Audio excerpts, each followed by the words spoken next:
Bonjour à tous.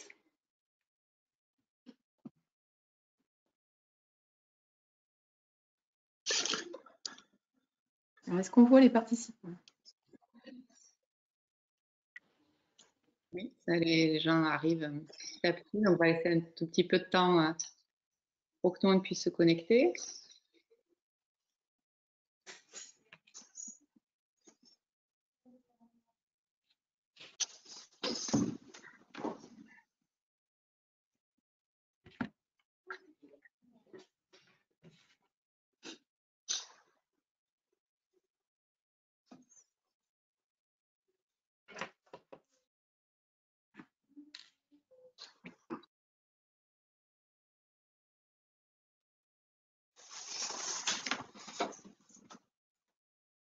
Les personnes continuent d'arriver petit à petit.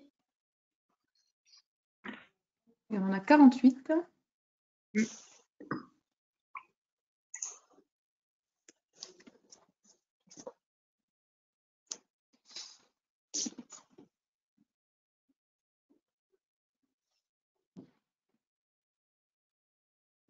Bon, je propose peut-être de débuter pour pas prendre trop de retard sur le timing et le temps de l'introduction, ça laissera le temps aux dernières personnes de se joindre à nous. Donc, bienvenue à tous pour ce webinaire Industrie du futur Occitanie, levier de compétitivité pour l'agroalimentaire. Et sur cette session qui sera donc centrée sur la thématique de la traçabilité.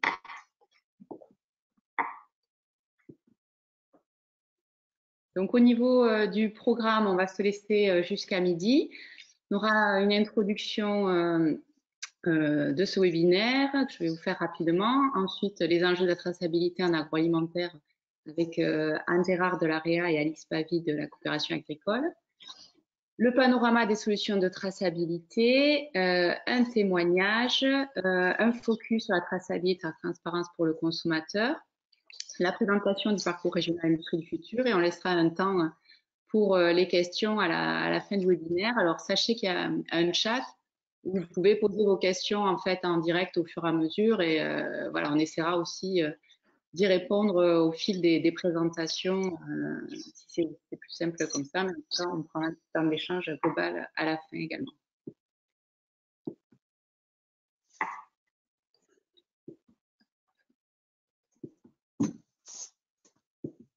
Je n'ai pas donné le détail de tous les intervenants, on se présentera peut-être au fur et à mesure. Au fur et à mesure.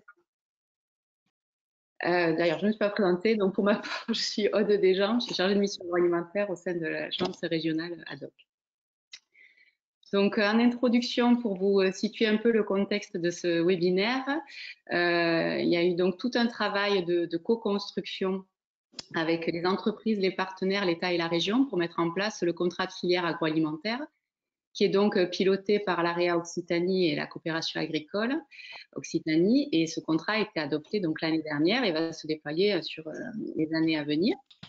L'enjeu de ce contrat, c'est développer une alimentation. Aujourd'hui, oui, non, je me suis mis là parce que moi, je suis en télétravail, mais comme je suis dans cette famille, je me suis mis là, mais Coupez vos micros, s'il vous plaît. Je ne sais pas qui a le micro ouvert, mais voilà, merci beaucoup. Donc l'enjeu du contrat agroalimentaire, c'est de développer en Occitanie une alimentation plaisir, plus saine et plus durable avec des entreprises créatrices de valeur sur l'ensemble des territoires. Donc, c'est un ensemble d'actions qui a été imaginé pour servir différents objectifs qui vous sont cités là sur la diapositive. Je n'ai pas forcément tout lire, mais un des objectifs est notamment de donner les moyens aux entreprises de se transformer et avec une action spécifique, pardon, je suis qui est donc l'action 10, dont le thème est favoriser le développement des nouvelles technologies de transformation. Et donc, le webinaire d'aujourd'hui est organisé.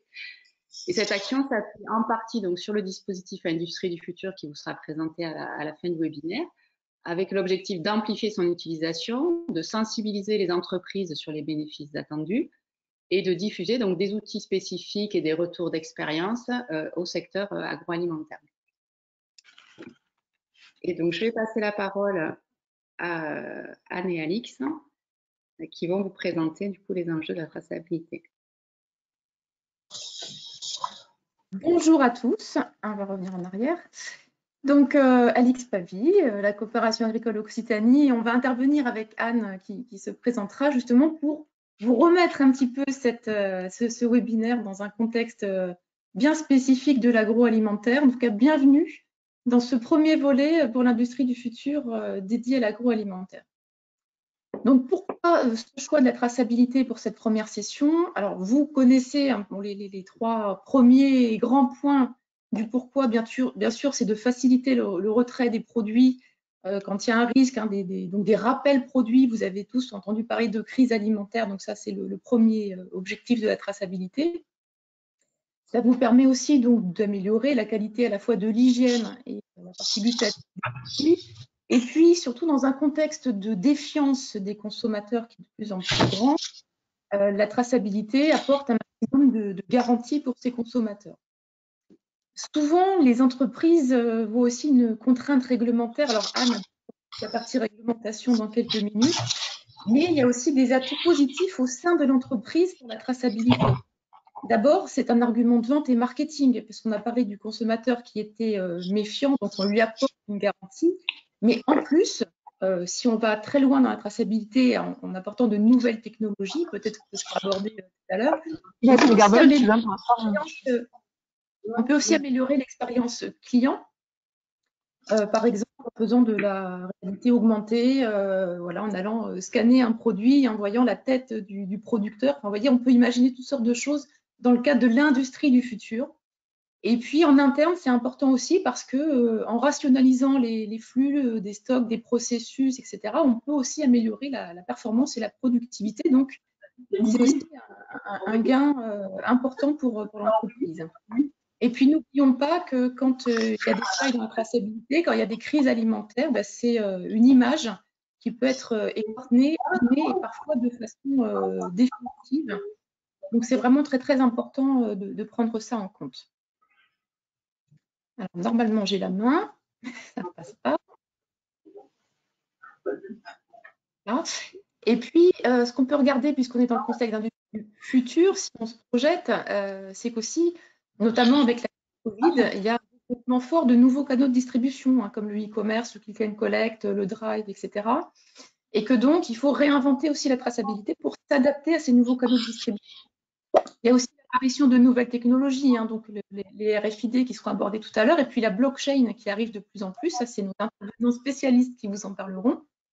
Et puis des nouvelles réglementations. Donc tout ça fait que les systèmes de traçabilité en fait sont en évolution permanente et vont avoir des innovations. Donc vos systèmes que vous avez déjà probablement en place dans vos entreprises peuvent encore évoluer, s'améliorer en faisant appel à des spécialistes de traçabilité, dont certains qu'on a sélectionnés pour vous aujourd'hui. Anne, voilà. Et puis donc, dernier point pour ma part, en termes de contexte, on a parlé tout à l'heure des attentes des consommateurs. Donc, la première infographie, elle date de 2019.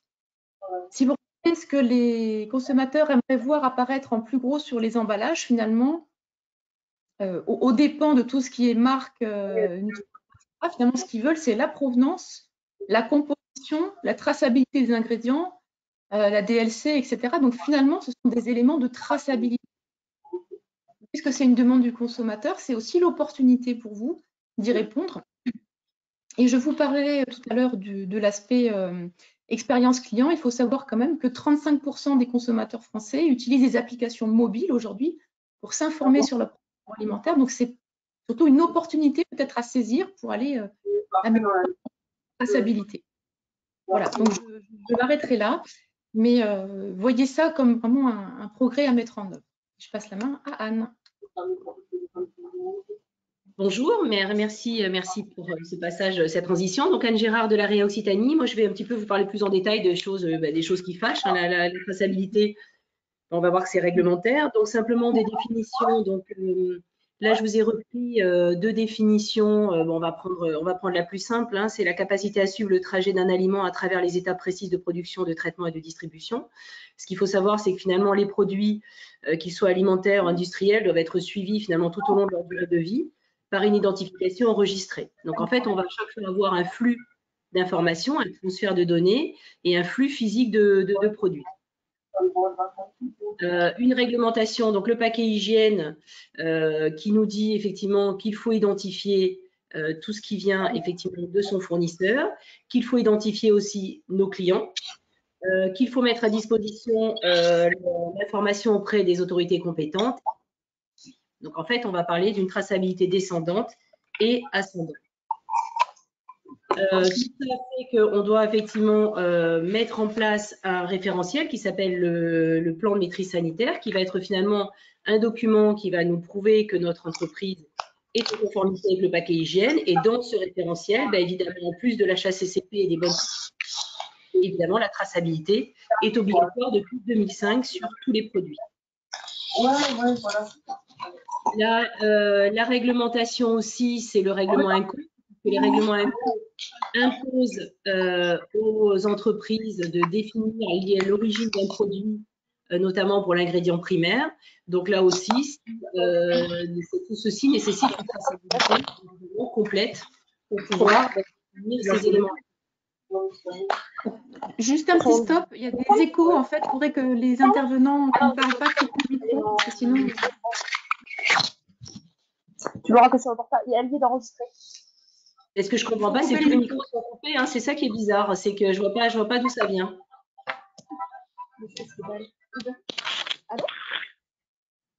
C'est vrai qu'il faut… Ouais. Oui, bon. Oui, bonjour.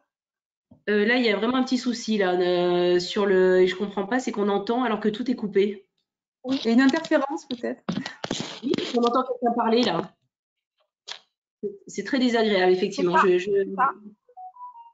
que je ne comprends pas, c'est qu'en plus, je vous dis, les micros sont bons. Écoutez, je ne sais pas. Au niveau des référentiels, il faut savoir aussi qu'il y a 3 grands référentiels qui sont sur la sécurité des aliments.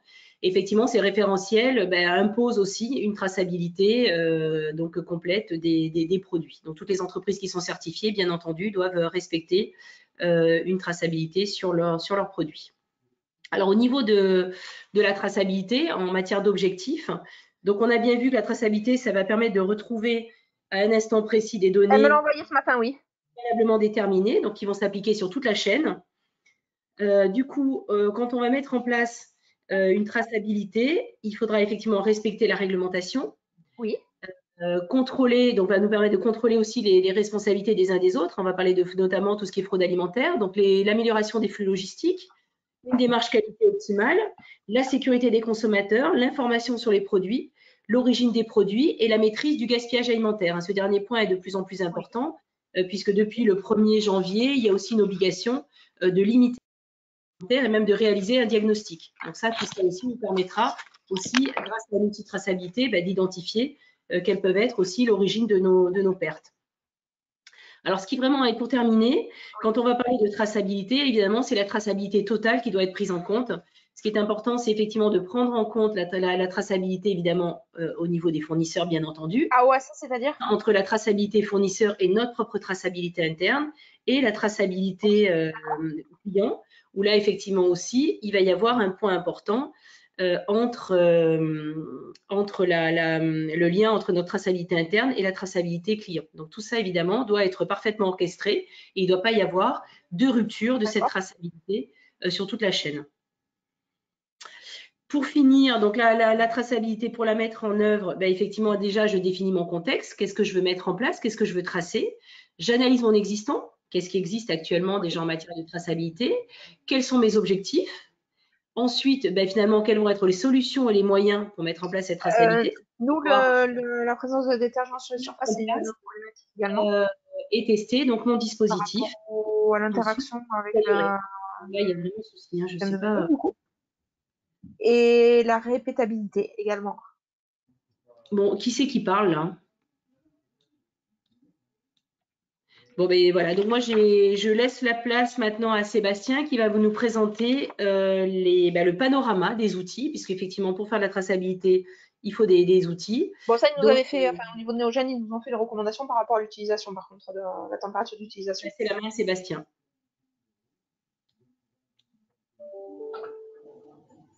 Non, mais voilà, ils nous ont bien conseillé d'utiliser entre 15 et 25 degrés et de de conserver les écouvillons entre 15 et 25 degrés 10 jours, je crois, maximum. Sinon, je vais conserver le réfrigérateur.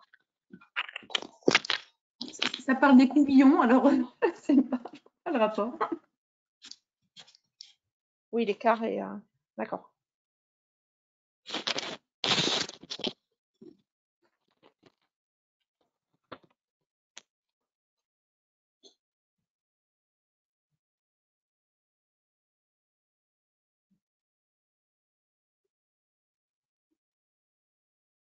Sébastien? C'est quelque chose qui m'intéresse, ça, éventuellement, oui.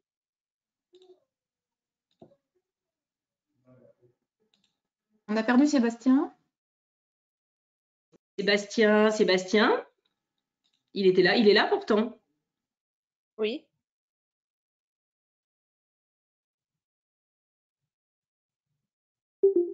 Bon. Oui. Le micro de Sébastien est coupé, c'est peut-être ça.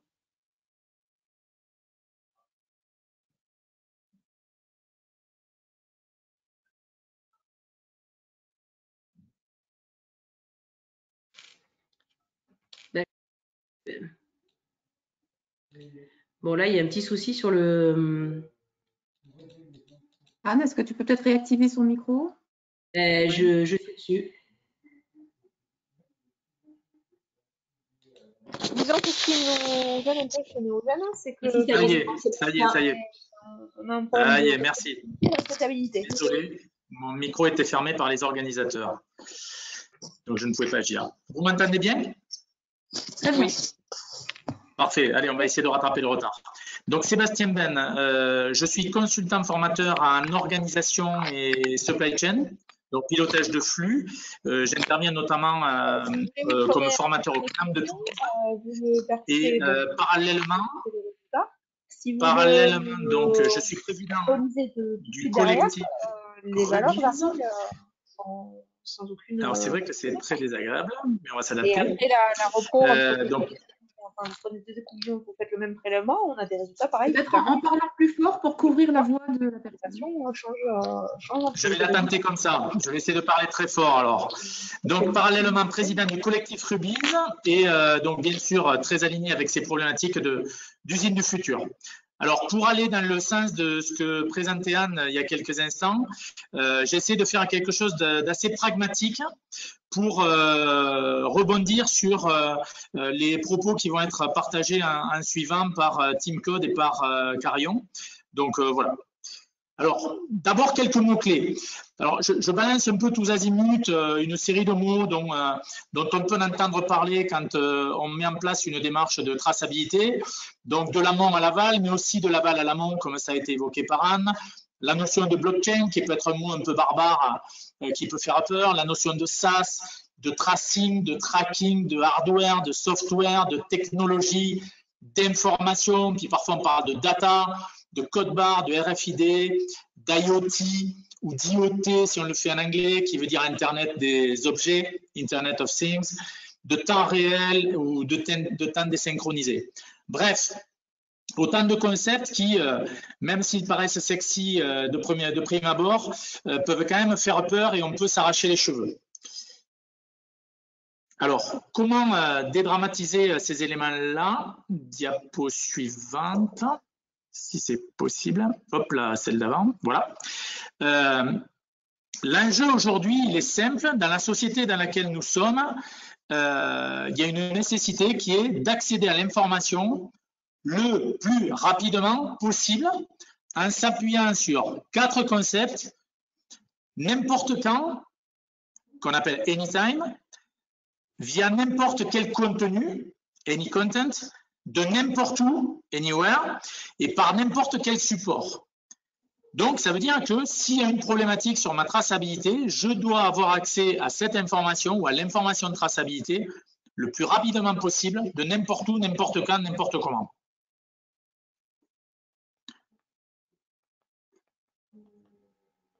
Pour ce faire, quel est le besoin?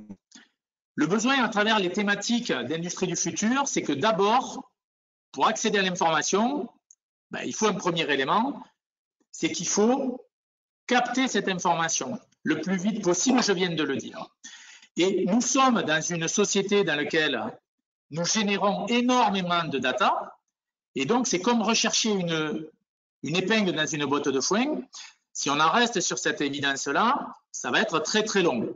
C'est la raison pour laquelle apparaît un élément qui a un mot barbare, qui s'appelle la blockchain, mais que les intervenants en suivant vont un peu dédramatiser.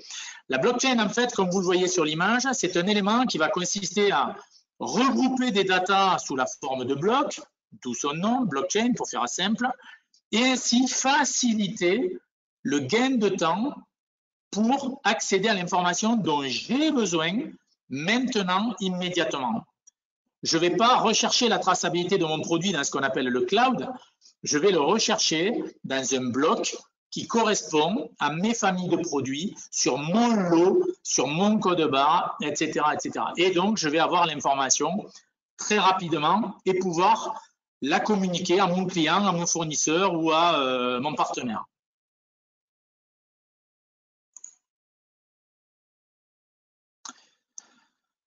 Alors, le préalable à tout cela, c'est bien entendu de capter des données. Avant de vouloir en récupérer, avant de vouloir récupérer celles-ci ou avant de vouloir les exploiter, il faut les capter. Nous sommes, je le redis, dans une société dans laquelle la 5G va faire exploser les données exploitables, mais d'abord, il faut définir les technologies existantes. Donc, il en existe un certain nombre. La plus commune, hop là, pardon, je ne sais pas ce qui se passe. Est-ce qu'on peut remonter d'un diapo, s'il vous plaît? Donc, la plus commune aujourd'hui, c'est le code à barre. Apparaît de plus en plus dans différents secteurs ce qu'on appelle les RFID, c'est-à-dire les Radio Frequency Identity des articles avec des tags RFID qui vont permettre de tracer le produit. Et également, élément en plein développement, toutes les données issues de la reconnaissance vocale ou de la synthèse vocale. Et enfin, dernier élément, mais il y en a d'autres sans rentrer dans le détail, l'intelligence des objets, donc Internet of Things, qui va permettre là aussi de savoir où sont les éléments partout sur le globe. Deuxième questionnement sur la gauche de votre écran, la relation au temps qui va permettre aux acteurs industriels de choisir le matériel et choisir les technologies qui vont être utilisées. La première relation au temps, c'est le temps réel, c'est-à-dire savoir quel article fait tel mouvement ou quelle information est disponible immédiatement, donc avec ce qu'on appelle le temps réel. Deuxième élément, ce qu'on appelle le batch, c'est-à-dire que là, on va avoir des données stockées sur des appareils qui vont être transférables sur des logiciels, mais à intervalles précis, c'est-à-dire quand il y aura des connexions. Et enfin, dernier élément, je ne m'y attarderai pas, c'est la notion de prédictivité qui va permettre, toujours pareil, par de l'intelligence d'objets ou de la traça, d'améliorer notamment la maintenance préventive ou prédictive, pardon, c'est-à-dire réparer les choses avant qu'elles ne tombent en panne avec des taux d'usure mesurés dans la réalité. Les moyens pour capter les données, il en existe plusieurs, vous l'avez compris. Le premier, c'est la puce pour l'Internet des objets. Il y a ensuite tous les systèmes d'étiquettes qui vont permettre de générer des codes barres. Ensuite, il y a les tags RFID qui sont des petites cellules qu'on met sur l'article. Par exemple, vous les voyez dans les magasins Decathlon. Et ensuite, il y a tous les éléments de lecture, donc de scan, qui peuvent exister sous plusieurs formats, 1D, enfin une dimension, 2 dimensions, les notions de QR code. Il en existe une panoplie. Et enfin, tous les logiciels qui vont traiter ces informations-là. D'accord ? Dernier élément, ce sont les éléments de communication pour capter ces données.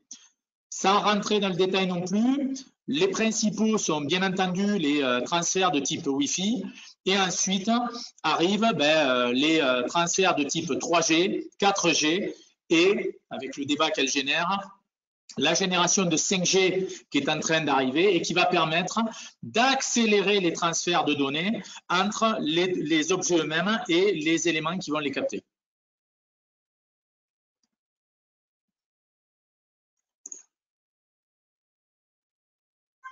je remonte. Alors,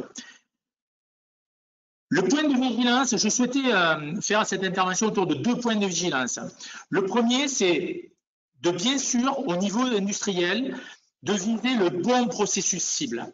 En effet, dans la plupart des thématiques de transformation digitale qui seront présentées par la suite, les apporteurs de solutions partent du processus actuel dans mon industrie. Ensuite, on discute de la vision du chef d'entreprise par rapport à son processus cible. Et moi, je recommande de faire en sorte que le chef d'entreprise prenne conscience qu'il doit viser un processus cible qui va lui permettre d'être compétitif sur son secteur. Ce qui n'est pas tout à fait la même chose entre mon processus cible et le processus pour être compétitif. Donc attention de ne pas se tromper de processus cible et de bien se faire accompagner pour aller sur la bonne, la bonne organisation.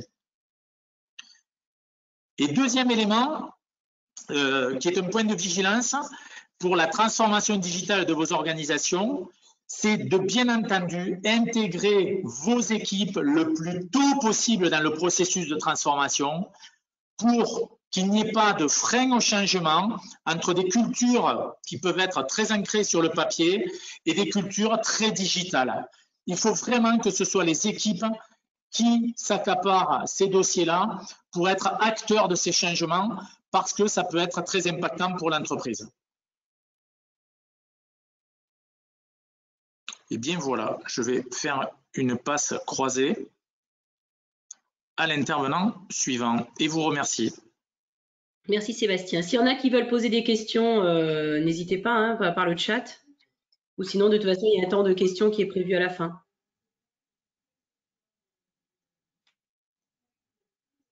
Pour l'instant, pas de questions via le chat. Parfait. Eh bien, on va laisser la parole à Patrick, Fabrice et Nicolas. À vous.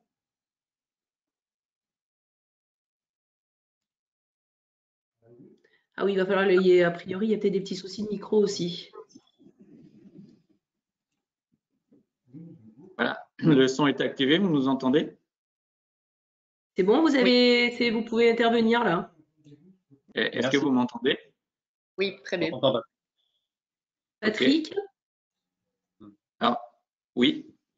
Vos micros sont ouverts. Parfait. Alors par contre, je n'ai pas accès à la présentation.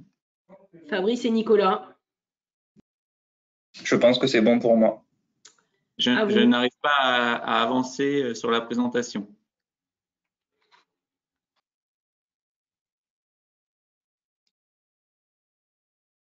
Est-ce qu'il serait possible d'avancer d'un slide, s'il vous plaît? En fait, j'arrive pas à le... Ça fonctionne pas. Ah, c'est bon. Est-ce que Nicolas est là? Nicolas? Oui, logiquement, c'est bon. Est-ce que vous pouvez vous présenter? Oui, bien sûr. Donc, Nicolas Giori, je travaille pour la société Terre et Mer Production qui appartient au groupe Olivenco. Donc là, sur le slide, vous pouvez voir une présentation rapide du groupe. Donc, globalement, c'est autour de 150 collaborateurs pour entre 50 et 55 millions d'euros de chiffre d'affaires. Donc, il y a 3 sites de production en France. Donc, le premier qui est à côté de Chartres, qui s'appelle Croque-Frais et qui conditionne des olives. Et 2 dans le sud, dont je suis responsable, dont le premier sur Frontignan, qui est fabricant de soupe de poisson et de soupe de légumes, et le second sur Nîmes, où on fabrique des produits à tartiner. Donc, tout ce qui est tapenade, anchoyade, caviar d'aubergine, ce genre de choses. À ces 3 sites de production, on se rajoute une plateforme logistique et depuis environ 1 an, une activité de négoce de produits italiens donc sur la région niçoise. Voilà, et donc, comme il est indiqué dans le slide, le point commun entre tout ça, c'est le plaisir du goût et du partage sur des produits plutôt très qualitatifs, méditerranéens et nutritionnellement étudiés. Voilà, donc nous, on fait le choix, c'est des produits plutôt premium, où on est attentif dans le choix de nos matières premières, le choix de ne pas mettre d'additifs, d'être plutôt clean label, comme on peut entendre ces derniers temps. Et voilà, tout en respectant le goût et les traditions. Merci Nicolas. Fabrice? Alors, je vais essayer de prendre la main. Ouais, Pareil, moi, si, ça fonctionne pas. si quelqu'un peut passer au slide suivant.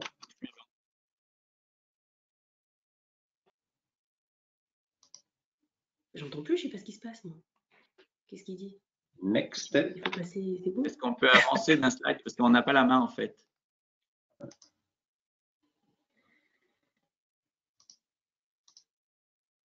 Merci.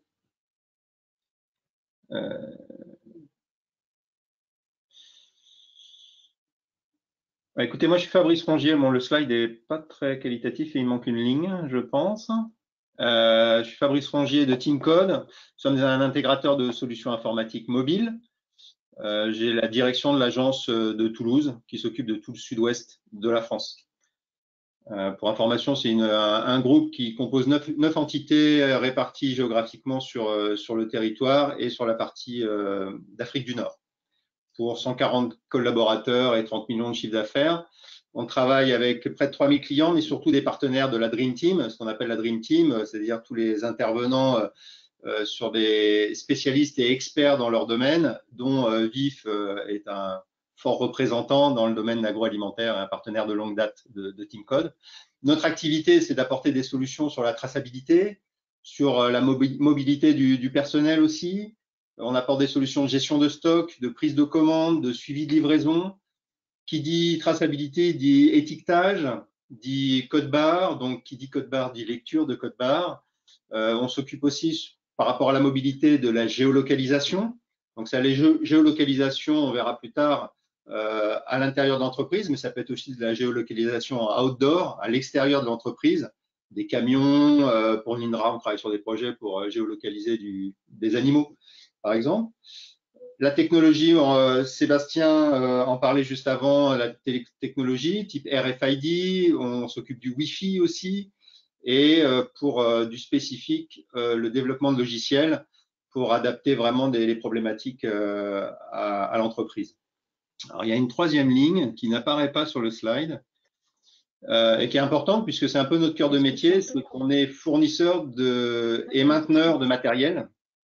Et là, vous pouvez les voir en photo au moins. Vous pouvez voir des terminaux mobiles, de l'embarqué, des tablettes.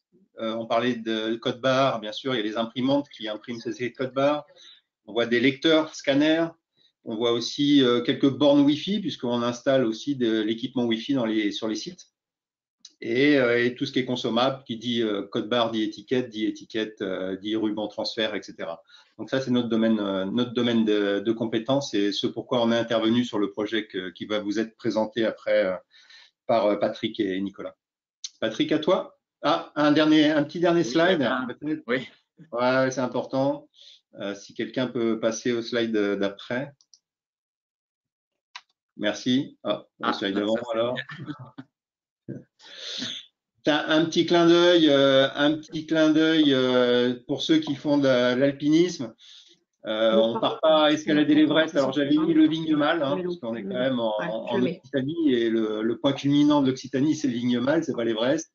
Et donc on n'escale pas le Vignemale avec des tongs, au même titre que on se doit d'arriver dans une entreprise avec du matériel adapté à l'industrie et pas de la téléphonie grand public. Si je peux pas être présentateur et que moi je la main toujours sur le. D'accord. Donc là, c'était un petit clin d'œil à la région et à notre activité préférée en ce moment, c'est-à-dire d'aller en outdoor et à plus de 10 km de chez soi. À toi, Patrick. Merci. Alors, le slide suivant, s'il vous plaît. Voilà. Alors, moi, je représente Patrick Rinaud, je représente la société VIF. Voilà, nous sommes basés à la Chapelle-sur-Erdre, près de Nantes. Nous sommes près de 220 passionnés, on va dire. Notre activité, nous créons des logiciels et nous depuis 40 ans maintenant, en fait, nos 40 ans cette année, et nous les déployons soit par nos propres consultants, soit grâce à un réseau de consultants de proximité qui sont répartis sur toutes les régions en France. Nous équipons plus de 600 sites clients et principalement plus de 90% de nos clients, ce sont des industriels agro. Et puis également, on participe à l'animation des territoires avec les ARIA, par exemple, les écoles et également les organismes régionaux. Voilà, une présentation rapide de VIF. On va peut-être avancer rapidement. Nous, notre intervention est basée principalement sur un cas concret, un retour d'expérience. Donc, je vais rappeler Nicolas Giori, s'il est quelque part par là. Vous nous entendez, Nicolas? Toujours là, oui. Parfait. Et on va passer à la première. Alors, est-ce qu'on peut passer au slide suivant, s'il vous plaît? Voilà, après encore. Voilà, donc la première question. Nicolas, est-ce que vous pouvez un petit peu nous préciser le contexte et qu'est-ce qui a été chez vous les facteurs déclencheurs pour vous lancer dans un projet d'informatisation de la traçabilité de votre entreprise? Alors, l'élément le plus important, je pense, ça a été la croissance du groupe. On a connu au cours des 10 dernières années une croissance très, très rapide. De par de la croissance externe, de par la création d'une plateforme logistique et la fusion entre certains de nos sites, donc ce qui a entraîné l'explosion de plein de mouvements différents entre nos sites et toute la complexité qui va avec. Et avec tout ça, forcément, on a eu aussi une forte augmentation du chiffre d'affaires. Je prends souvent l'exemple de notre usine sur Frontignan, puisque en 2016, le chiffre d'affaires était autour de 3,5 millions, 4 millions d'euros. Et on a franchi la barre des 10 millions l'année dernière. Donc, en 4 ans, voilà, ça a été très, très impactant. Et forcément, tous ces éléments nous ont confrontés à des nouvelles difficultés. Et certaines étaient notamment liées à l'informatique. Donc, on sait que c'est un sujet très, très sensible aujourd'hui. Et donc, pour parler un peu plus de l'informatique, on avait un ERP, du coup, à l'époque, qui était très généraliste et pas du tout adapté à l'agroalimentaire. Je pense que l'exemple le plus impactant est que ce logiciel ne gérait pas de date de péremption. Donc, on avait été obligé de faire un développement spécifique dans l'ERP pour pouvoir gérer nos DLC et nos DLIO. Donc, concrètement, avec cet ancien logiciel, pour faire notre traçable, je pense que comme beaucoup il y a quelques années, c'était beaucoup de papier, beaucoup de ressaisies, beaucoup de fichiers Excel et aussi beaucoup de mémoire de nos opérateurs qui ont demandé de travailler beaucoup avec leur cerveau et pas forcément avec un outil informatique. D'accord, donc vous avez beaucoup de classeurs. Ah oui, beaucoup de classeurs. Après, on avait quand même la chance d'avoir des opérateurs qui avec une grande ancienneté, mais on a notamment un entrepôt logistique où on stocke entre 700 et 800 palettes. Donc, quand vous gérez pas d'emplacement et quand vous avez entre 150 et 200 références dans l'entrepôt, si vous n'avez pas une bonne mémoire ou s'il y a un peu de turnover dans les équipes, ça devient un peu compliqué de gérer un FIFO et de pas faire de retour en date chez les clients. Oui, en plus, vous avez une particularité, c'est que vous avez une gestion multisite. Vous n'avez pas une seule, vous avez plusieurs plateformes, plusieurs unités de production. Oui, effectivement, on a certaines unités de production du groupe qui vont donc soit vendre directement les produits aux clients finaux, mais on va aussi avoir des échanges intersites, donc que ce soit sur les matières premières ou sur les produits finis. Et donc, on a certains mouvements où il y a un transfert de propriété, où donc la marchandise est vraiment vendue dans le groupe, et certains cas, notamment pour la plateforme logistique, où là, c'est simplement un transfert de dépôt, entre guillemets, où il n'y a pas de transfert de propriété. Ok, alors bon, là, on a posé le contexte. Alors maintenant, on va parler du projet. Donc, c'est un projet à la fois VIF et TeamCode. C'est ce qu'on va voir tout à l'heure. Voilà, donc la slide est passée, c'est parfait. Donc, comment s'est déroulé ce projet et surtout, on va parler des facteurs clés de succès de ce projet. Donc, la première chose, c'était des tests. Alors, vous m'avez parlé de beaucoup de tests. Oui, je pense que c'est un élément qui est très important. Tout le temps qui pourra être pris en amont du démarrage sera forcément du temps de gagner sur le bon déroulé et sur le bon devenir du projet, puisque mine de rien, c'est des projets qui demandent quand même beaucoup de temps. Et pour moi, ça fait vraiment partie de la réussite. Nous, on s'était mis pour objectif et on l'a tenu. On a fait un doublon à 100% sur nos 2 sites pendant 2 mois. Donc, pendant 2 mois complets, on a continué à travailler avec notre ancien logiciel et on a fonctionné également avec Vive, donc sur une base de test.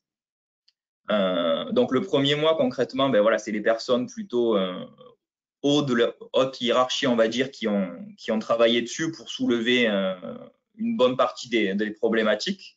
Et quand les problématiques ont été à peu près toutes levées, du coup, on a fait travailler quasiment 1 mois les opérateurs, les utilisateurs finaux en conditions réelles avec le matériel qui servirait en production. Et donc, ça nous a permis, le jour de la bascule, de démarrer sans aucune problématique, puisque concrètement, pour les équipes, de la bascule, de la base test le vendredi en production le lundi, il n'y a pas eu d'impact. On était vraiment sur le même process et le même fonctionnement. Vous avez débranché l'ancien système, vous avez rebranché le nouveau et tout est reparti comme si rien n'était. C'est ça. Et je pense que un bon signe, le jour du démarrage en prod, on n'a pas eu besoin d'avoir un consultant vif en physique sur site, puisque tout le travail avait été fait avant. Donc, je trouve que voilà, c'est un bon signe et du coup, les opérateurs ont pu se l'approprier tout de suite, puisque ils n'ont jamais été bloqués dans leur travail parce qu'il y avait des dysfonctionnements ou des paramétrages qui n'étaient pas encore finis. Donc, ils ont vu tout de suite le côté positif d'un outil, et parce qu'on sait que des fois, ça peut être un peu difficile quand on leur change leurs habitudes, mais quand on fait en sorte que ça marche et que ça marche bien du premier coup, voilà, je pense que c'est un élément clé. Oui, chez vous, on en parlait tout à l'heure, c'était une préparation, une mise en place niveau groupe, c'est-à-dire que c'était une mise en place multisite. Donc, j'imagine qu'il y a eu un travail de cartographie aussi des différents flux. Comment vous avez pu… j'imagine qu'il y avait tout ça. Oui, ça n'a pas forcément été très simple, puisqu'en plus, oui. J'en parlais un peu tout à l'heure, mais le groupe a évolué très vite. Et quand le cahier des charges a été établi au démarrage du projet, puisque c'est pas un projet on ne change pas de RP en 2 ou 3 mois, c'est un projet qui est beaucoup plus long que ça, on n'avait pas de plateforme logistique. Chaque site réalisait ses expéditions de façon individuelle. Donc voilà, donc c'était pas prévu dans le cahier des charges. Donc au moment où la plateforme est sortie de terre, il a fallu refaire une cartographie complète des différents flux pour être sûr de ne pas en oublier et surtout bien mesurer l'impact de chaque mouvement sur les stocks et sur les différents entrepôts du groupe. Et puis, vous en avez parlé au début, je crois qu'un des facteurs clés, c'était la mobilisation de toutes les ressources humaines, d'avoir impliqué un maximum de collaborateurs. Oui, effectivement. Donc, on avait un chef de projet qui centralisait toutes les informations, mais derrière, effectivement, on a fait le choix d'impliquer un maximum de collaborateurs. Alors des fois, ça n'a pas forcément été très simple parce que voilà, c'est bien d'être nombreux, mais ça peut avoir ses limites par moment. Mais quoi qu'il arrive, si on devait le refaire, on referait la même chose. Et ce qui nous a permis d'avancer très vite et d'être très autonome.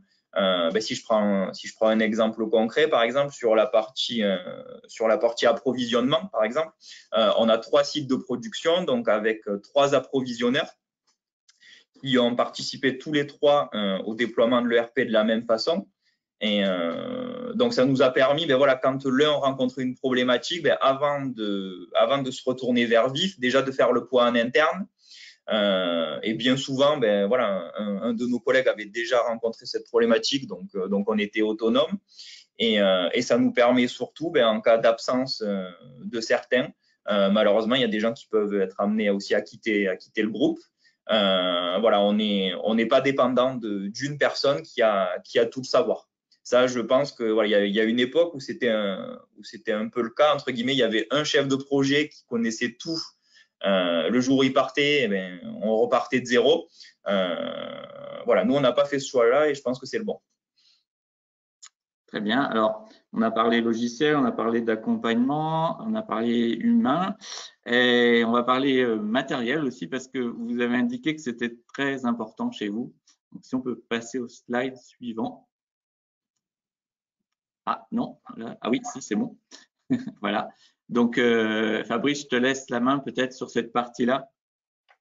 Et Nicolas aussi, bien sûr. Allô? Nicolas? Oui. Alors oui, effectivement, on sait que, autant pour moi, on sait que le coût de déploiement d'un ERP est un coût assez important pour une structure. Mais nous, on pense que essayer de gratter un petit peu sur du budget, sur du matériel, c'est pas. Fabrice va être content de m'entendre dire ça, mais c'est pas la bonne solution. Parce que concrètement, c'est le quotidien de nos équipes. Et si on fait le mauvais choix, si on se questionne pas suffisamment parce qu'on a eu beaucoup de choix, on pouvait avoir un simple PC, on pouvait avoir une dalle tactile, on pouvait avoir une tablette tactile, on peut avoir des trackers, on peut avoir voilà des choses plus ou moins poussées, donc forcément à des coûts plus ou moins importants. Mais si on veut que le matériel et que le logiciel soit bien intégré et que les équipes acceptent de travailler avec, ils voient un intérêt, je pense qu'il faut pas lésiner dessus. On a un exemple, du coup, c'est une petite vidéo qu'on a fait dans nos ateliers. Alors, c'est du fait maison, il faudra pas juger la qualité de la vidéo, mais voilà, on s'était posé la question, typiquement dans cet atelier-là, d'une dalle fixe, tactile ou d'une tablette. On avait peur de la tablette parce que le Wi-Fi à l'époque était pas forcément très très au point. On a quand même fait ce choix-là et aujourd'hui, on ferait marche arrière pour rien au monde. Donc, on va voir la petite vidéo.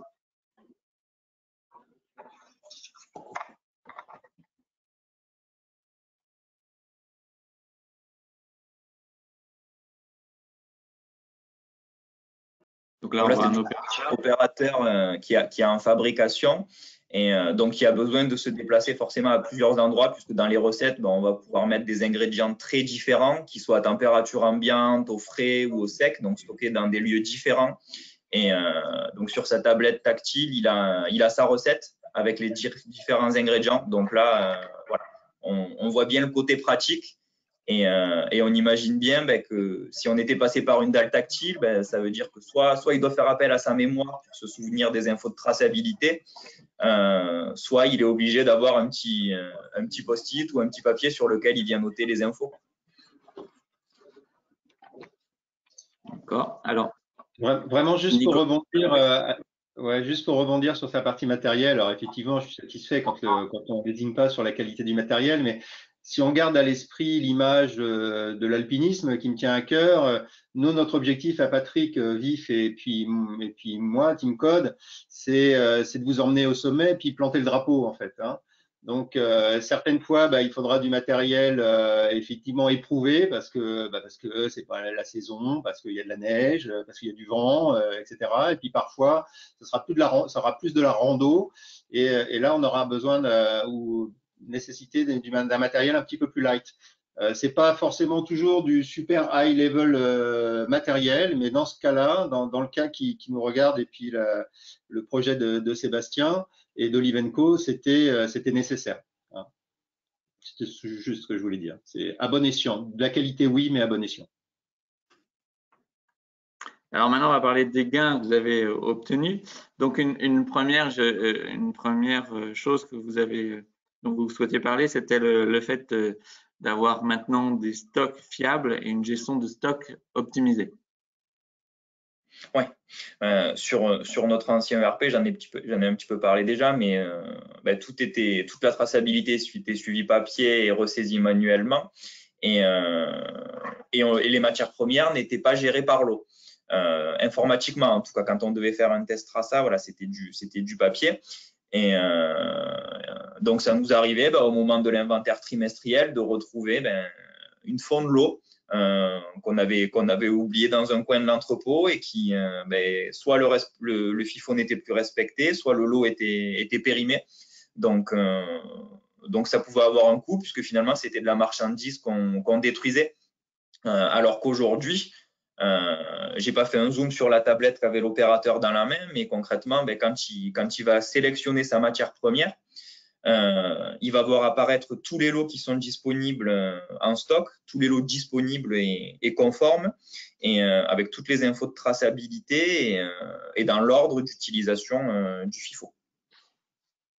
Et en cas de plan de rappel, ça améliore votre activité? Oui. Si on en avait très peu. C'est un sujet que j'aime pas trop aborder. Personne n'aime l'aborder, mais effectivement, on a eu le cas. On a eu un cas. J'ai le téléphone d'Astrem qui a sonné le 26 décembre au matin. Voilà, c'était notre responsable qualité chez Casino, puisqu'on fait une marque de distributeur chez Casino.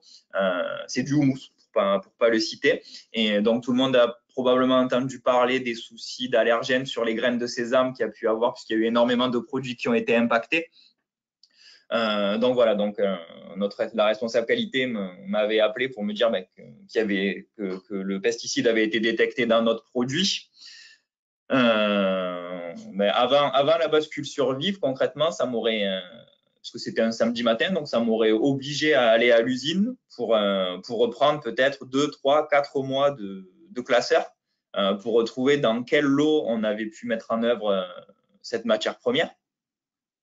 Alors que là, concrètement, le temps de la discussion, j'ai pu allumer mon PC et en 10-15 minutes, j'ai pu lui donner les infos de traçabilité pendant notre conversation téléphonique.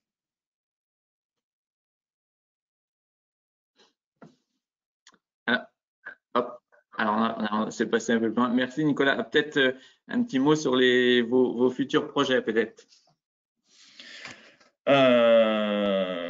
Il nous en reste un, effectivement, qu'on n'a pas encore déployé. Quand on a démarré le projet Vif, on nous a laissé le choix, entre guillemets, à réception des matières premières, de réétiqueter les stocks ou une partie pour pouvoir après, du coup, les déstocker en automatique via des douchettes. On n'a pas fait ce choix-là à l'époque. Je pense que sur une partie de nos matières premières, on va le franchir. On a certains ateliers où on est au froid. Donc, les opérateurs ont notamment des gros gants, puisque quand à moins 20 degrés, il faut qu'ils se protègent. Et les tablettes tactiles, donc c'est bien, mais avec des gros gants entre la ligne du dessus et la ligne de dessous, ça peut arriver qu'il y ait des petits loupés. Alors que le scan, lui, ça va pas lui poser de problème. Donc voilà, je pense que c'est le chantier qui nous reste à déployer. Merci beaucoup, Nicolas, pour ce témoignage. Merci à vous. Juste un petit mot sur, j'en ai peu parlé au début, sur Vif. Donc Vif, on accompagne les entreprises suivant 3 axes majeurs. Je vais faire rapide, hein. C'est l'anticipation, la gestion, l'exécution. L'anticipation, c'est par exemple les prévisions des ventes. Voilà, la gestion, c'est ce qui va être gestion des achats, des ventes, la production, etc. Et puis l'exécution, c'est un petit peu, c'est ce dont vient parler Nicolas, et puis c'est aussi l'objet de la vidéo, c'était par exemple l'apport de la mobilité dans les ateliers. Et puis après, on a des offres qui sont adaptées en fonction de la taille de l'entreprise. Donc, on a une première offre en mode SaaS qui est Vif ERP Starter, qui est destinée aux petites entreprises. Ensuite, une offre Vif ERP pour les PME. Alors là, ce qui est intéressant, c'est qu'on peut accompagner la croissance de nos clients, c'est-à-dire certains démarrent avec l'offre VIF ERP Starter et puis comme beaucoup, hein, les entreprises grandissent et ont besoin de plus et donc de faire évoluer leur système informatique, et on peut passer à VIF ERP en changeant d'outils informatiques mais en gardant tout ce qui a déjà été fait, toutes les données, tout est préservé, donc ça évite de tout refaire, on ne redémarre pas de zéro. Et puis ensuite, on a des offres dédiées aux plus grands comptes, aux ETI, et là, on a également une offre ERP, et puis des offres satellites pour offre SNOP, offre MES. Voilà, donc je fais pas plus là-dessus, mais n'hésitez pas à nous contacter hein, si vous le souhaitez, laissez vos coordonnées, et puis on pourra en reparler si vous souhaitez. Fabrice, si tu veux dire un mot sur TeamCode. Ouais, avec plaisir. Super. Juste vous rappeler que digitaliser, ça peut effrayer. D'ailleurs, vous verrez sur ce slide, il y a quelques mots. Sébastien en parlait tout à l'heure. Il y a quelques mots qui peuvent effrayer également. Mais vous n'êtes pas seul. On peut vous accompagner, bien sûr, VIF sur la partie soft, TeamCode sur la partie matérielle, sur les projets complexes, pour optimiser les fonctions, moderniser vos applications, faire du dev spécifique, etc. Ça, c'est les typologies de projets que TeamCode et VIF savent gérer. On a une division chez TeamCode qui est le TeamCode Lab, qui est justement là pour parler un petit peu de tous ces problèmes, ces projets complexes, avec des technologies qui sont éprouvées. C'est-à-dire qu'on n'a pas de savants fous chez nous ou de professeurs foldingues. On parle de projets d'avenir, mais avec des technos qui sont éprouvés. On parle de plateformes d'interconnexion, on parle de cobotique, c'est-à-dire que le lien entre l'homme et la machine, on parle de robotique, on parle de drones. Bon, ça, c'est l'actualité aujourd'hui. Hein. On parle de géolocalisation, on parlait tout à l'heure de l'INRA pour du outdoor où on géolocalise des moutons, de l'indoor pour géolocaliser certains produits, certains conteneurs, certains camions quand le parc est vraiment important. On a des technos de voice, c'est-à-dire qu'on peut traiter le traitement de la commande avec une liaison avec l'IT vocal, où on peut aussi faire du travail collaboratif avec le voice. Et puis, on a des outils de put and pick to light. Vous pouvez les voir là sur la partie centrale tout en bas, qui permet de préparer des commandes, même avec des gens qui ne sont pas spécialistes, même avec des saisonniers, puisque la personne n'aura qu'à aller chercher le produit qui s'éclaire. Hein, donc, on va chercher une lumière, on suit la lumière pour pouvoir préparer le colis. Ce n'est qu'un exemple. Hein. Et on parlait aussi de techno. Tout à l'heure, Sébastien parlait de RFID, l'étiquette intelligente. Il y a le NFC, le sans contact, qu'on retrouve dans nos smartphones ou dans les cartes de crédit pour le paiement sans contact. Il y a aussi le BLE, qui est le Bluetooth Low Energy. On parlait de l'IoT.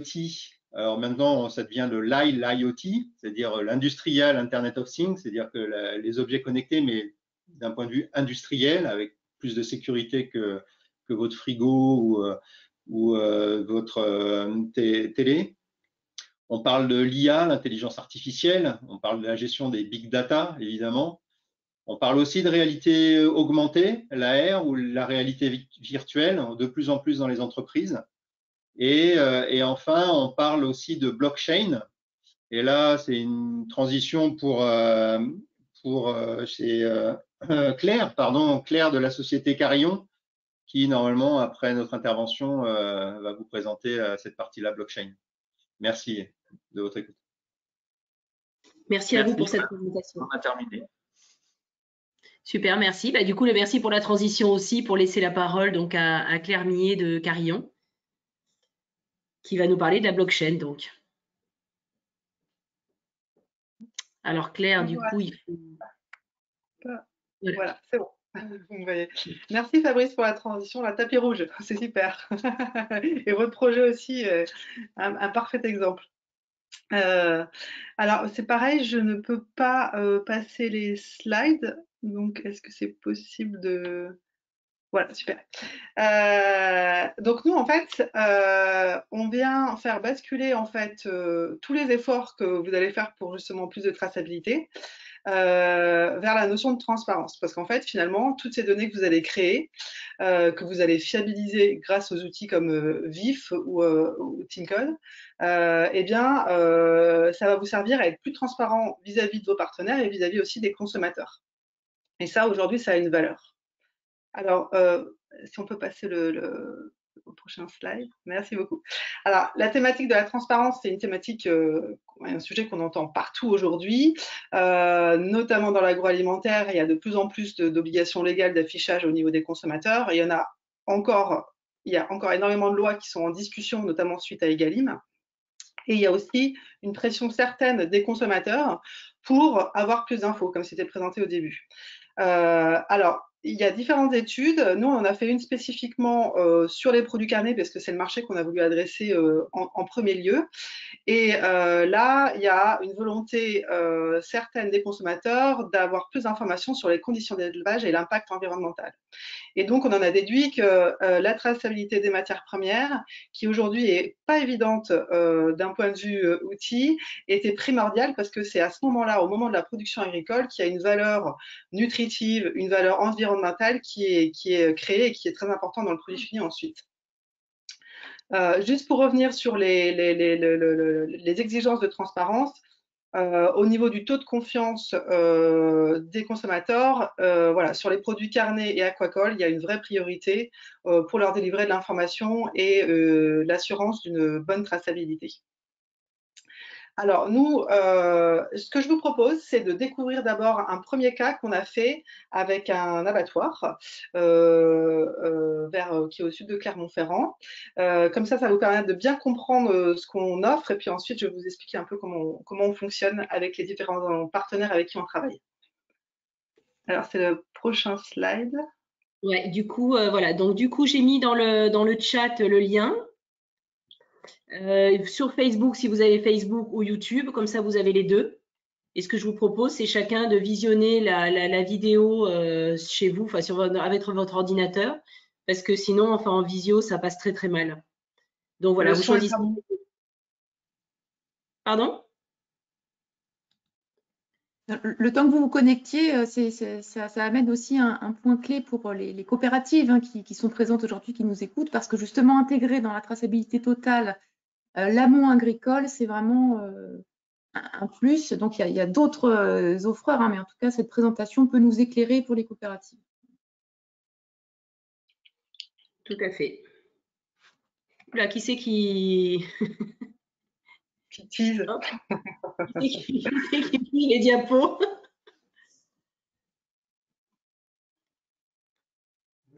Bon, j'ai calculé qu'elle faisait 2 minutes 22, donc j'ai mis mon chrono pour que les personnes aient le temps de regarder.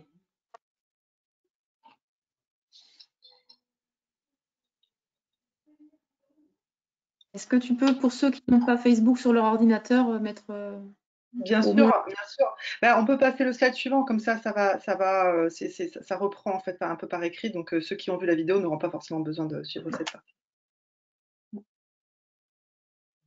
Non, celui d'après. Ouais. Ben oui, mais là, il faut peut-être leur laisser le temps de regarder, non? Bon, d'accord. Ah, sans commenter alors, du coup. Voilà, juste pour ceux qui n'ont pas la vidéo, qui n'ont pas YouTube. Donc en fait, nous, ce qu'on propose, on enrichit en fait l'étiquette des produits avec un QR code. Et quand ce QR code est scanné, ben, vous avez toute la traçabilité du produit. Et en fait, ce qui se passe, c'est que ça, je vais l'expliquer après. Ok. Je pense qu'on attend encore une minute. Je pense que ça ira. Oui. J'ai le chrono. Hein, je suis l'affaire là.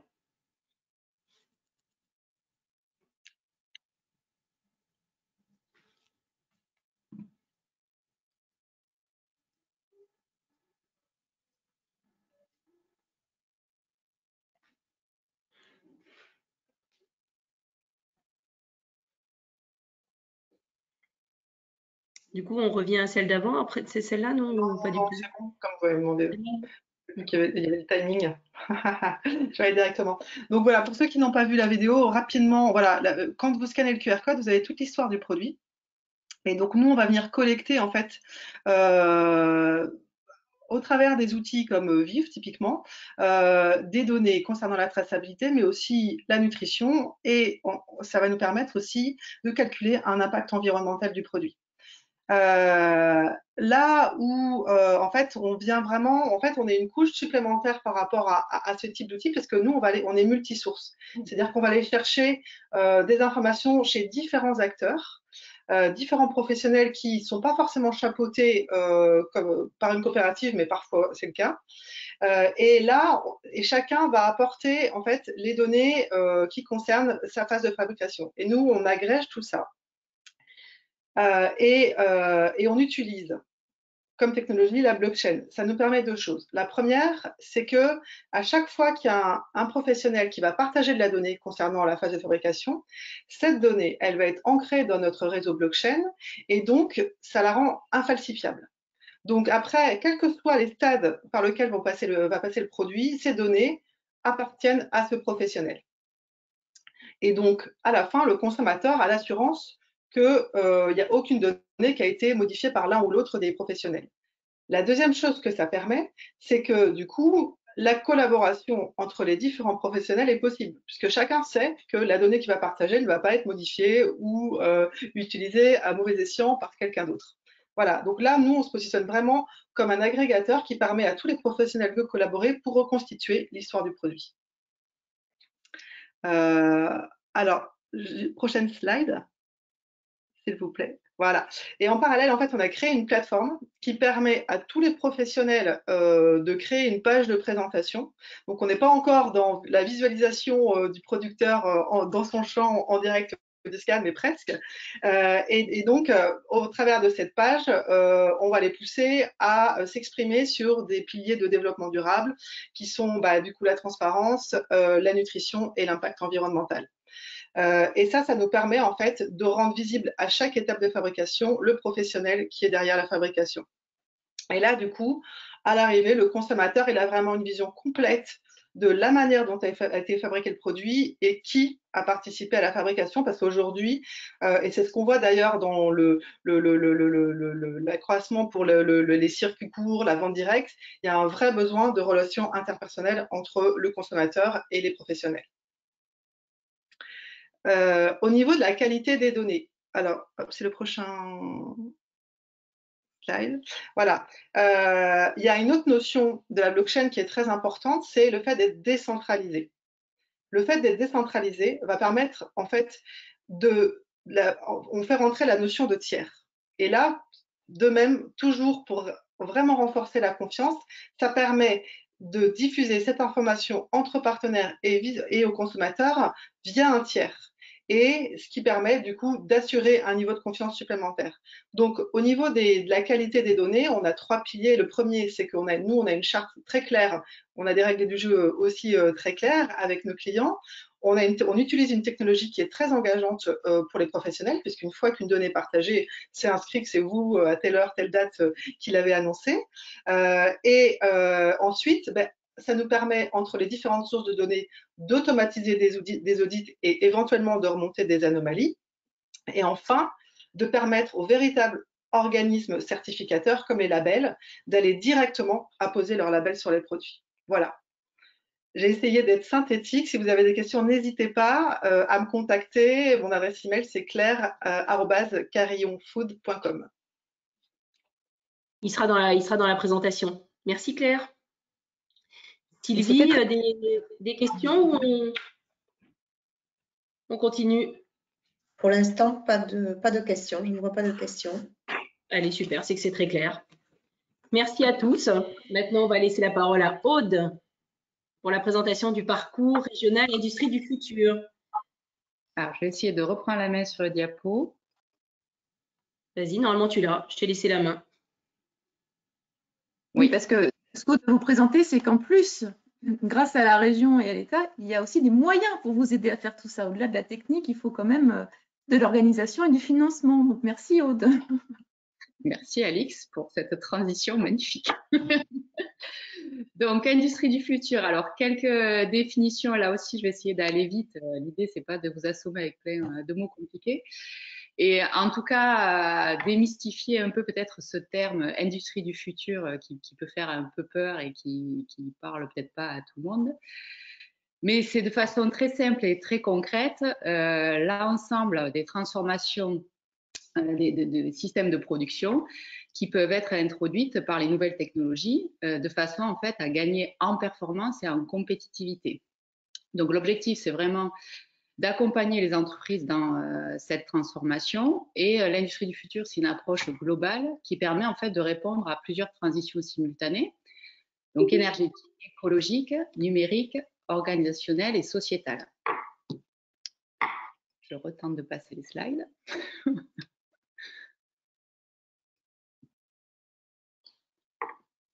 Oula, je suis allée trop vite, je crois.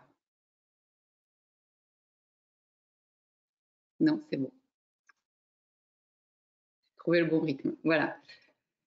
Donc, le programme régional Industrie du futur, c'est un dispositif en fait qui vise à aider les entreprises industrielles à aller vers un modèle plus performant, résilient et durable.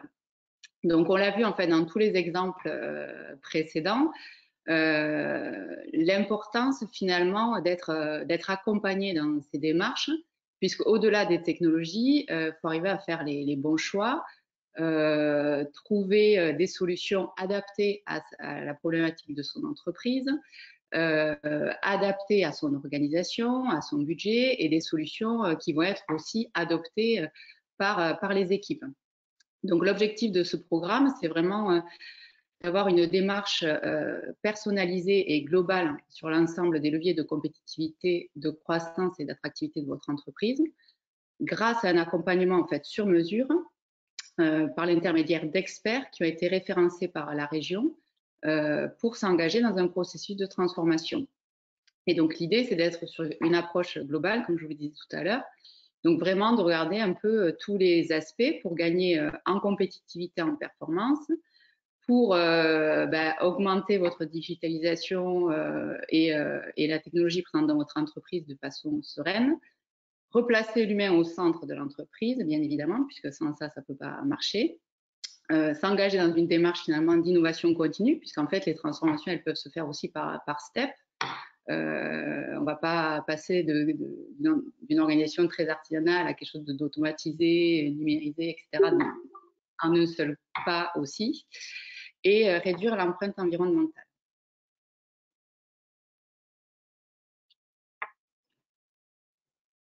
Petit décalage, voilà. Donc concrètement, en quoi consiste ce dispositif? En fait, il y a deux phases d'accompagnement. Donc sur la phase 1 de ce dispositif, vous êtes sur un diagnostic à 360 de votre entreprise, donc par un des experts référencés. On est sur un maximum de 5 jours d'accompagnement. Donc là, l'objectif, ça va être vraiment de définir vos objectifs prioritaires. Et donc sur cette phase d'accompagnement, en termes d'aide financière, elle peut être prise en charge jusqu'à 100% avec un cofinancement État-région. Et il y a ensuite en fait une phase 2 qui peut suivre, qui là s'étale un peu plus dans le temps et qui permet de mettre en place concrètement les actions concrètes pour se transformer. Donc là, on peut aller jusqu'à 25 jours d'accompagnement avec une prise en charge à 50%, donc des frais de conseil. Donc au niveau des prestataires, donc il y a 7 prestataires qui ont été référencés selon un cahier des charges défini par la région. Donc vous avez là les prestataires qui sont cités, Agilea, Afnor, Altran, Sila Consulting, Inextenso Innovation Croissance, OPO Socodit et TopTech. Le choix du prestataire revient à l'entreprise parmi ces 7. En tout cas, le rôle, c'est vraiment d'accompagner l'entreprise et dans son diagnostic, et on l'a vu dans la phase de mise en œuvre, en méthode un peu architecte. Donc, il a un rôle de pilotage de projet dans la transformation de l'entreprise et il va s'appuyer éventuellement sur des experts de telle ou telle thématique. Mais en tout cas, lui n'est pas offreur de solutions et un tiers de confiance pour l'entreprise et a une expérience éprouvée sur ce sujet de l'industrie du futur.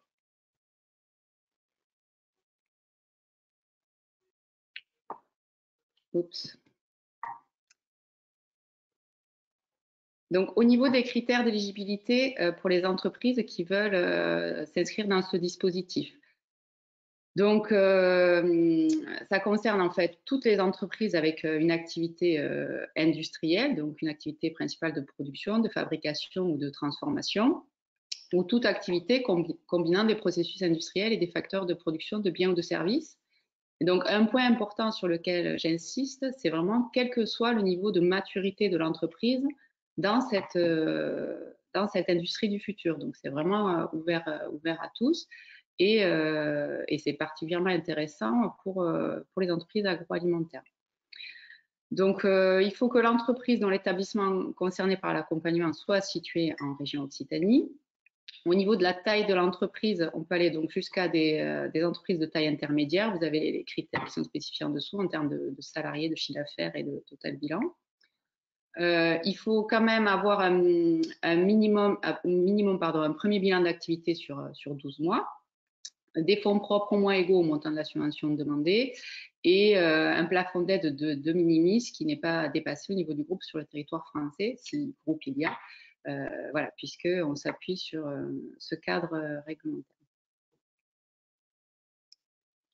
Donc, comment intégrer le parcours? Vous trouvez en fait de façon beaucoup plus détaillée que ce que je vous explique aujourd'hui la présentation de ce dispositif sur le site de la région et surtout sur le hub entreprendre larégion.fr qui est donc le site qui finalement recense toutes les aides régionales ainsi que tous les développeurs économiques en fait qui peuvent accompagner les entreprises notamment pour bénéficier de telle ou telle aide.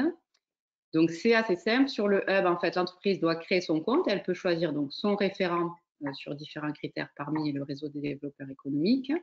Vous avez ensuite un petit module de recherche pour aller chercher ce dispositif particulier, parcours régional industrie du futur, accéder à la présentation du dispositif, accéder à la présentation détaillée des 7 prestataires que je vous ai évoqués.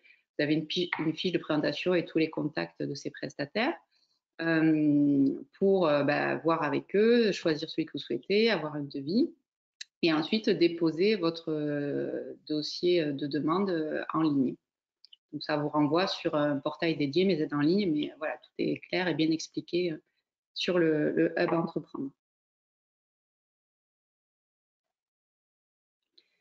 Donc, un point important également à souligner, c'est que donc il y a d'autres dispositifs d'aide qui existent pour accompagner les entreprises sur leurs différents projets d'investissement, matériel, innovation, immatériel, pardon. Et donc, ces différents dispositifs d'accompagnement peuvent être menés tout à fait en complémentarité du parcours régional industrie du futur. Et à contrario, je pense que c'est même intéressant et important, en amont d'un investissement, d'intégrer cet accompagnement pour finalement s'assurer aussi de la bonne adéquation de son investissement avec le besoin de l'entreprise. Donc, je vous ai remis du coup l'adresse du hub Entreprendre, donc qui va recenser toutes ces aides. Également un lien vers le site du ministère là, qui recense les aides État accessibles aussi aux entreprises du secteur agro, que ce soit des aides d'urgence liées à la crise ou les aides liées au plan de relance. Et je vous ai mis le contact générique de l'agence ad hoc, donc qui peut vous informer aussi sur ces différents dispositifs, au même titre que le réseau de développeurs que j'ai évoqué. Donc, vous retrouvez toutes les coordonnées sur le hub Entreprendre. Oui, et puis si vous avez d'autres questions sur d'autres dispositifs et que bon, vous êtes un peu intimidé de contacter ad hoc, vous pouvez aussi contacter l'AREA par Anne ou la coopération agricole. Vous savez, pour les coopératives, qu'on vous aide à monter les dossiers de financement. Donc, n'hésitez pas, on est là aussi pour vous guider et puis vous donner les bons contacts au sein de ad hoc ou de la région si nécessaire. Voilà. Et puis aussi, petite précision, on vient de finir aussi un récap de toutes les aides existantes en matière d'appel à projets, de subventions, etc. Donc, en lien avec la RSE. Mais bon, la RSE, la responsabilité sociétale des entreprises, couvrant tous les sujets dans l'entreprise. Voilà, sachez aussi que ce tableau aussi est à votre disposition. Voilà, puisque ça couvre aussi traçabilité, innovation, etc. Donc, il n'y a pas de problème. Et donc, pour terminer, on va vous laisser poser vos questions si vous le souhaitez via le chat. Et donc, juste sachez que nous prévoyons d'autres cycles de webinaires de ce type-là sur d'autres thématiques. Donc là, on vous a mis les dates et les thématiques. Le prochain donc, est planifié le 24 juin avec un focus sur la robotisation et l'automatisation. Et un autre qui sera donc planifié en octobre, mi-octobre, sur la supply chain et logistique. Voilà, n'hésitez pas à vous faire passer vos questions par le chat. Donc voilà, on va lire les questions et puis nos experts vont répondre, que ce soit sur les technologies, les accompagnements, les conseils ou bien les aides. Hein, Aude est là aussi pour y répondre. De toute façon, la présentation, enfin, à moins qu'il y ait au niveau des intervenants, si tout le monde est d'accord, on vous enverra aussi cette présentation, bien sûr. Et le webinaire aussi a été enregistré, hein, donc si vous voulez après avoir une rediffusion. Les petits couacs au début, il y a eu un problème sur l'outil. Ça arrive. La technologie n'est pas toujours au point. Voilà. Alors, si vous n'avez pas de questions, vous pouvez aussi mettre un commentaire ou un témoignage de choses que vous avez pu mettre en place aussi dans votre entreprise. Hein. Faites-nous partager vos avis sur la traçabilité et l'industrie du futur. Ou un intérêt. Voilà, si vous voulez aller plus loin, dites-le nous. Il y a une question là sur la blockchain, permet de donner de l'information au consommateur, mais permet-elle de gérer la traçabilité comme on en a besoin, comme on a besoin à l'industriel? Ça, c'est une question pour Claire. Hop. Oui, tout à fait. C'était d'ailleurs expliqué au début, puisque ça va nous permettre en fait entre différents acteurs, d'aller consolider, agréger l'information et donc de reconstituer toute la traçabilité d'un produit de manière sécurisée et simultanée. Quelle est la différence entre les plateformes comme Alchemis ou je sais pas quoi et Carillon? Ah, c'est une bonne question. La sécurisation de la donnée, la confiance. Et plus précisément? Alors peut-être vous voulez que Alchemist, donc c'est une start-up qui permet en fait aux industriels et aux distributeurs de communiquer notamment au niveau des référencements selon des formats bien précis. Donc c'est de l'échange de données. Voilà. Et c'est une start-up qui a énormément de vent en poupe. Et donc dans ce cadre-là, effectivement, eux aussi consolident l'information du produit. Nous, on a fait le choix de la sécuriser et de la communiquer aux consommateurs. Le petit sondage consommateur qu'on vous a présenté au début vient de chez eux. Voilà. Merci. Une question pour Aude. Les aides exposées sont-elles en complément du plan France Relance? Oui, oui, tout à fait. En fait, il y a ce dispositif-là, parcours, je dirais accompagnement conseil sur le volet industrie du futur, c'est un dispositif national qui ensuite a été je dirais adapté dans chaque région. Donc là, on est vraiment sur une partie conseil accompagnement. Et ensuite, il y a des aides à l'investissement dans le cadre industrie du futur. Donc, il y a un dispositif national qui existe et il y a aussi des aides régions qui peuvent être mobilisées sur l'investissement matériel ou immatériel qui peut être fait suite à ce diagnostic et ce plan d'action industrie du futur. Je ne sais pas si c'était ça la question, si c'est clair. Bah écoute, oui. De nouveau, une question par rapport à Alchemis est compliqué à l'utilisation, mais imposé par la GMS. Qu'en est-il de Carillon? Claire? Oui, est-ce que vous pouvez répéter la question? Excusez-moi. Ça me rappelle un sketch. Est-ce que vous pouvez répéter, Anne? Alchemis est compliqué à l'utilisation, mais imposé par la GMS. Oui. Qu'en est-il de Carillon? Alors nous, c'est pas du tout. En fait, nous, en termes d'utilisation, c'est très simple puisque c'est des données qui sont générées automatiquement au travers d'API. En fait, on va venir collecter de la donnée des outils comme celui de VIF, typiquement. Donc, il n'y a pas l'effort manuel, en fait, une fois que c'est mis en place, est très quasi faible. Sauf voilà, à rajouter un client ou qui souhaite avoir sa traçabilité, etc. Voilà, c'est le seul effort. Et après, au niveau de la production, c'est pareil, on va venir se connecter à un maximum d'outils qui vont venir générer de la donnée automatiquement. Et donc, l'effort de saisie est très faible. C'est de toute manière, c'était, je veux dire, juste indispensable pour adresser ce marché-là de l'amont. Et est-ce que c'est imposé par des clients ou pas?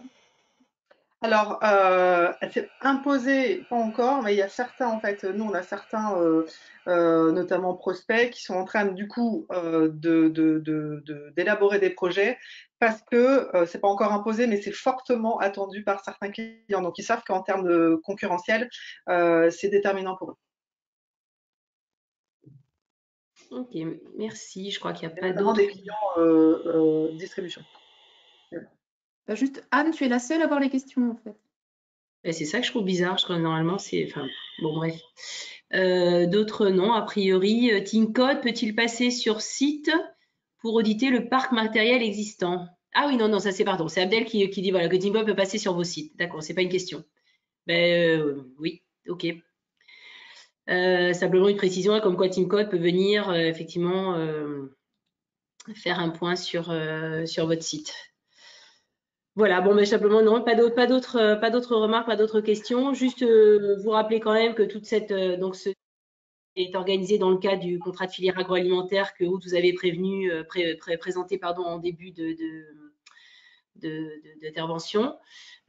Du coup, voilà, donc c'est pour ça qu'il va y avoir du suivi. Il y a des éléments qui vous seront communiqués sur ce sujet-là. L'idée, c'est vraiment l'objectif est d'aider les entreprises à être plus performantes et à s'industrialiser. Donc, l'idée, c'est vraiment de mettre en place tous les moyens pour vous aider à le faire. Voilà. Et vous avez vraiment tous les acteurs réunis autour de vous pour vous tenir par la main et vous amener sur ce point.